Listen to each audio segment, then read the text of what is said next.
अपनी जिस्म को, अपनी जिंदगी को खतरे में डालना। और फिर बहुत सारे लोग ये कहते हैं कि हमारा भाई का इंतकाल हो गया, हमारे वालिद का इंतकाल हो गया। अल्लाहु अकबर। अगर चाहते हैं कि ये दुनिया खूबसूरत रहे, इस दुनिया में नफरत ना हो, इस दुनिया में बेईमानी ना हो, ठगी ना हो, चोरी ना हो, बदमाशी ना हो, तो जो आज के बच्चे हैं इनके मुस्तकबिल को खूबसूरत बनाइए, इनमें नफरत ना भरिए, इनके अंदर दीनदारी लेके।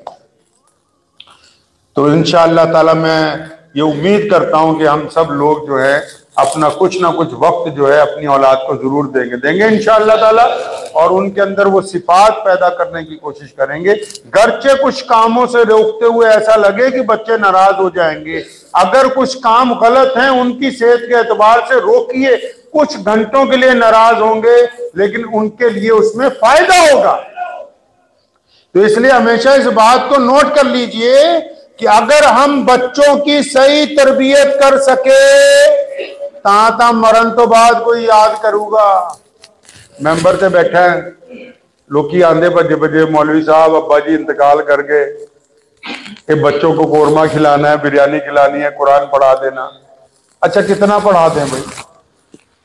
ठीक है, 2-4 बच्चे पारा पढ़ देते होंगे मदरसे के, तो सारी थोड़ी पढ़ देते हैं। बच्चे तो खेलते खुलते होते हैं, एक दूसरे से मजाक करते रहते हैं। अगला प्यो तोड़ा मरे उन्हें तो 4-4 पेज इकट्ठे ही पढ़ते।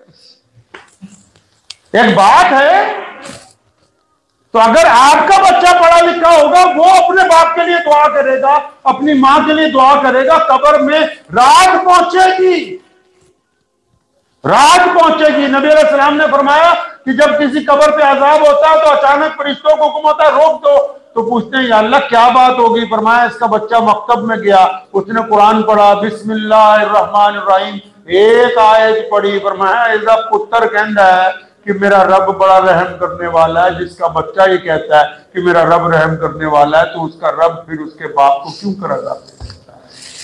तो दुआ कीजिए अल्लाह तबारक व तआला मुझे भी और आप सबको भी इन बातों पे अमल की तौफीक अता फरमाए। ठंड बहुत पड़ रही है भाई। क्या पड़ रही है जी? ठंड बहुत पड़ रही है। पहली गुजारिश तो ये, मैं गुज़िश्ता 15 दिन से किसी सफर पे नहीं गया। कल अचानक एक जगह जाना हुआ मोहाली के पास, तो अंदाजा हुआ कि दिन में भी हाईवे पे धुंध है। तो बिना जरूरत के, मेरे वालिद साहब रहमतुल्लाह अलैह फरमाया करते थे बिना जरूरत का सफर हराम है, बिना जरूरत का सफर अजाब है बंदे के लिए। बिना किसी मजबूरी के धुंध में सफर मत कीजिए। अपनी जिस्म को, अपनी जिंदगी को खतरे में डालना। और फिर बहुत सारे लोग ये कहते हैं कि हमारा भाई का इंतकाल हो गया, हमारे वालिद का इंतकाल हो गया धुंध के अंदर। ये बहुत बड़ी बेवकूफ़ी है। अगर वो काम व्हाट्सएप पे फोन पर हो सकता है तो करवा लीजिए, नहीं हो सकता 10 दिन बाद कर लीजिए। धुंध के अंदर किसी को भी सफर करना अच्छी बात नहीं है, बिना मजबूरी के सफर ना कीजिए। दूसरा, अगर आपको ठंड लग रही है तो इसका मतलब बाकियों को भी लग रही होगी। बाकियों को लग रही है तो उनमें जरा ये तलाश कर लीजिए कि ऐसा कौन कौन सा है जिसके पास सर्दी से रुकने का सामान नहीं है। मतलब आप नमाजी हैं, मुत्तकी हैं, परहेजगार हैं, सर्दी बहुत है, आपको लग रही है, तो कोई गरीब आपके दायरे में तो नहीं जिसको लगती हो और उसके पास कंबल ना हो, उसके पास जराबे ना हो, सर पे पहनने के लिए गर्म टोपी ना हो, उसके पास रात को सोने के लिए रजाई ना हो। आपके दायरे में हर बंदा अपने दायरे का जवाबदेह है। इतनी सख्त सर्दी में अपने आसपास देख लीजिए, पूरी दुनिया का ठेका नहीं अपना लिखा हर बंदे ने।